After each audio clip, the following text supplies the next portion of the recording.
Over the past 30 years, Final Fantasy has risen from a chancing curio that saw sporadic Western releases to become a globally recognised behemoth of the gaming industry. It ranks alongside the likes of Mario, Zelda, and Street Fighter as one of the longest running franchises out of Japan, and like its contemporaries, it generates huge fanfare and anticipation for each mainline instalment. Yet curiously, at the same time that the games receive such fanfare and near unanimous praise from media upon release, there is a vocal contingent of audience, and even those within Square Enix itself, that reflect more critically on the direction, reception, and substance of the games, that question the trajectory of the series, and by extension their status as AAA titles. Now, I've touched on this topic a few times over the past year, and I've got some episodes focusing specifically on the fortunes of Square Enix. There's also been a couple of Final Fantasy podcasts discussing it recently. The guys at Resonant Arc did an interesting one. And I think it's an interesting time to really reflect on this, since there has been a lot of things going on, both happening at Square Enix and beyond. And generally there's always a framework of debate around Final Fantasy, around this generally accepted heyday of the latter 1990s games, and whether they should sort of return to or continue departing from that era. So jumping right in with the topic of hardware, this is an interesting one because it's something that some more than others value in a game experience, and it's something that I think is increasingly harder to really move the dial on as a USP in a game. And indeed, an ex-Sony executive, Sean Layden, said in an interview recently that gaming tech has basically plateaued for the foreseeable future. And even anecdotal comments that I receive on the channel, conversations that I've had with friends, mention how the leap in technology that we saw between the 4th and 5th generation, bringing us to the PlayStation 1, and then the leap to the 6th generation with the PlayStation 2, we simply haven't seen that sort of leap in technology and graphical fidelity repeated since. And I think how this relates to Final Fantasy games is that these are titles that have always traded in part on how they push the envelope with graphics, and particularly their FMV sequences, these cinematic sequences that they have. They are often the jewel in the crown of what current hardware is capable of. There is a question of whether there's any ability or really any value in trying to push the envelope on graphics and on these sorts of distinctive features anymore, because graphics across the board have sort of reached a stalemate. And conversely, there's always been an argument from sub-audiences about whether they should have focused so heavily on graphics over gameplay or storytelling in the first place. And the release of Final Fantasy XIII remains a great example of this, where, as we learned from staff interviews, they stripped away classic JRPG conventions such as visitable towns, explorability, and dynamic NPCs. They cut all of these out of the game in order to free up bandwidth to focus on the visual spectacle of the environments and the scenery that the PS3 was capable of. So the natural curbing of technology as a distinguishing feature or a competitive element arguably frees up Final Fantasy games to focus on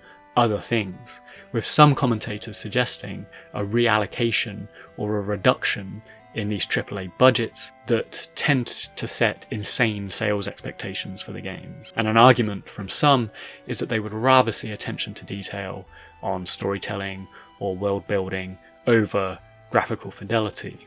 This leads on to the next point, which is the out of left field release of Sandfall's Expedition 33 earlier this year. So those that haven't played it, Sandfall is kind of a new studio out of France. They've developed and released Expedition 33 that borrows a lot of elements from traditional JRPGs, such as overworld design, turn-based battles, and that sort of thing. And I've touched on this game a couple of times, and some have criticised the assertion from many outlets that this title is competitive with Final Fantasy. The suggestion that it is a renaissance in traditional turn-based RPG games has been criticised because, as many observers have pointed out, we still have healthy Square franchises such as Dragon Quest, Octopath Traveler being released. More broadly, we have the Persona games, we have Metaphor, Bravely, the list goes on. But I do see the argument for Expedition 33 and Final Fantasy being slightly distinct from that. Expedition 33 is obviously being developed in a European studio with some JRPG elements. And Final Fantasy, for at least 20 years now, has been Square's Western-facing or global-facing flagship game. It is very consciously designed not to be in a classically anime style aesthetic, for example, like many JRPGs are. And they work hard, I think, some might argue too hard, to experiment with tropes and storytelling structures and mechanics that are very distinct from the JRPG genre. So I think that's partly the reason that Expedition 33 has been held up alongside Final Fantasy recently, along with the team itself being self-professed Final Fantasy fans. And indeed, it has been reported that following the success of the game, the creators of Expedition 33 were invited to Square's offices in Shinjuku for an ideas exchange. So clearly Square themselves acknowledge the similarities and comparisons on some level. But how this relates to questions around Final Fantasy's AAA status is that Expedition 33 was immensely successful on a comparatively shoestring budget to what a mainline Final Fantasy receives these days.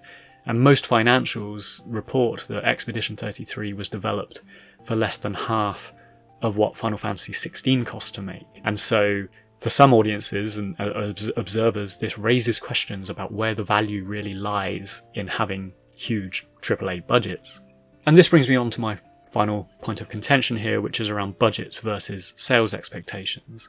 It's not something I usually discuss and am overly interested in, but of course it does have huge implications on the fortunes and the future of a given game series. And looking to the recent mainline release of Final Fantasy 16, it was considered by some as a failure, sales-wise. Incoming Square CEO Takashi Kiryu said it didn't meet sales expectations, for example. And personally, I think there's extrinsic factors that affected that. The limited availability of the PS5 in 2020, so on and so forth. And I've discussed that in other videos. But I think a game that sells 3 million units in its first week and still being considered disappointing crystallizes this Hollywoodification of the games industry by way of AAA designations and budgets. As an aside, I think this arguably stagnates innovation and creativity and risk-taking, and it's not without reason that Final Fantasy has been chasing globally successful action game mechanics in recent years. It's not without reason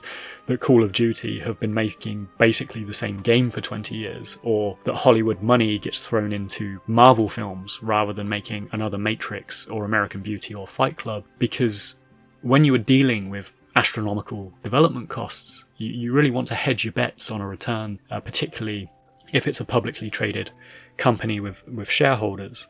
So I'm not without sympathy for the predicament that Square's in here, and really looking at the legacy of Final Fantasy, the groundbreaking history it has made within games, and its aforementioned peers like Mario or Street Fighter. Is it really realistic for the series to backpedal or diminish away from a AAA production cycle, as some have suggested, when it has made such an impact on the gaming world and it's such a flagship important title for Square Enix? So there's definitely conflicting ideas around this. In previous episodes about Square's trajectory over the years, I got a bunch of comments suggesting that Final Fantasy was never appropriately sized to be a AAA game because it simply doesn't have a global audience to the scale of an Assassin's Creed or a Tekken or a GTA. And I do think there is validity to that.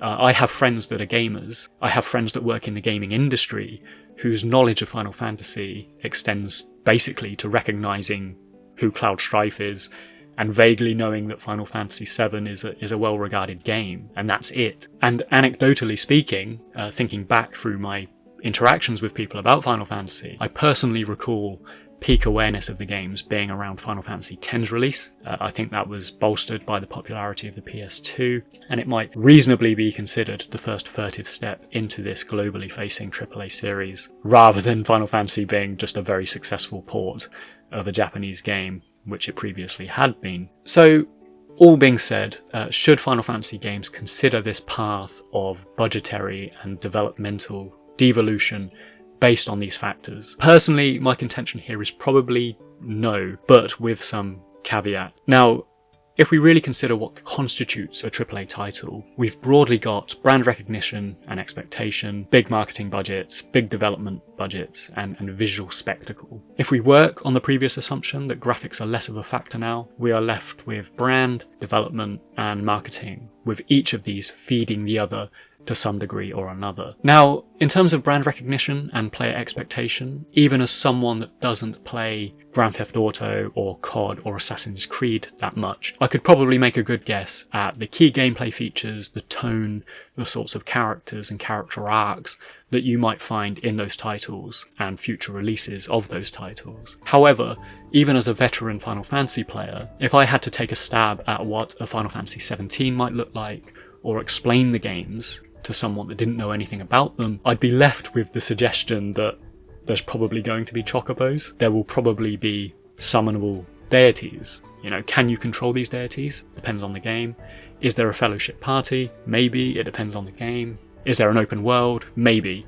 Depends on the game. So what I mean here is the expectation of Final Fantasies compared to a lot of other AAA titles are much more loosely defined, and so it's potentially harder to craft a recognition around or an expectation around. And I think this is a blessing and a curse of the series in some ways, because their radical experimentations over the years have historically been quite bold, quite consequential for the series and RPG design. But in its current state, Final Fantasy is a rather weird AAA title, and it perhaps needs something a bit more substantive than a logo and chocobos to hang its hat on as a brand. And perhaps they need to create more of an expectation through consistency. Not necessarily, I should say, by recreating the same game constantly, but experimenting within more constant parameters. Should we always have a playable fellowship party, for example? Maybe yes. Should we always have some form of free roaming overworld? Probably yes. And should we have a blend of melee and magic configurations or character classes in each game? Maybe yes, and so on. So what you're doing is you're establishing a constant there.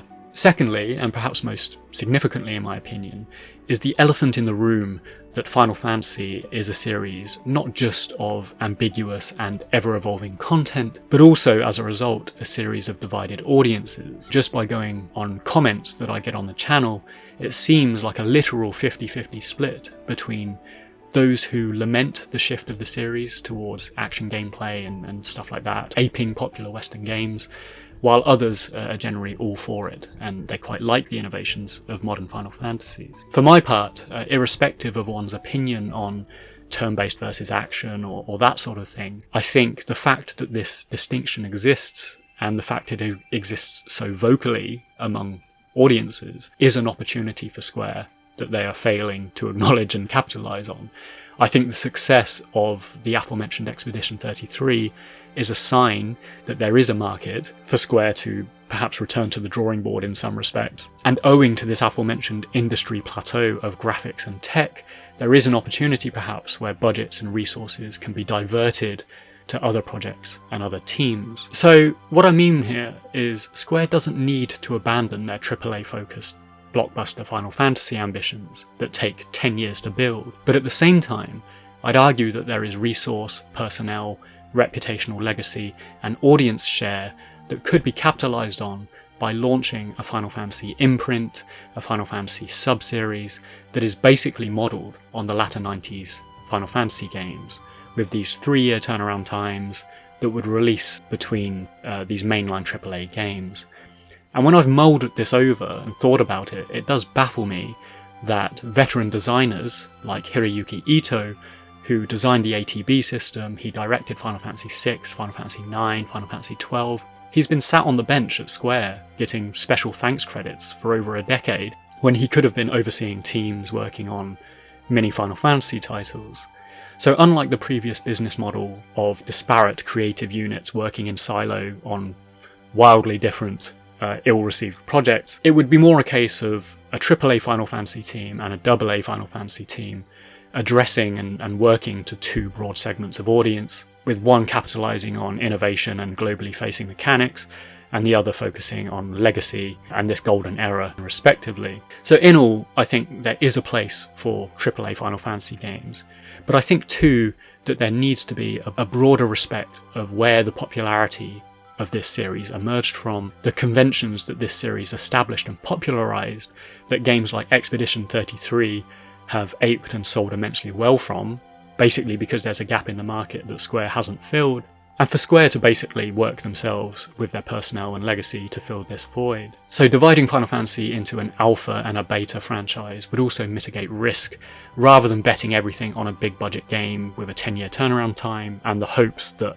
DLC might sell well.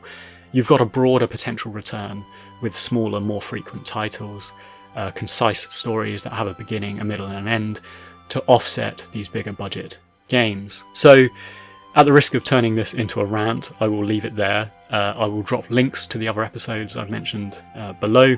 And yeah, to conclude, I think Final Fantasy, it does warrant and deserve this AAA designation.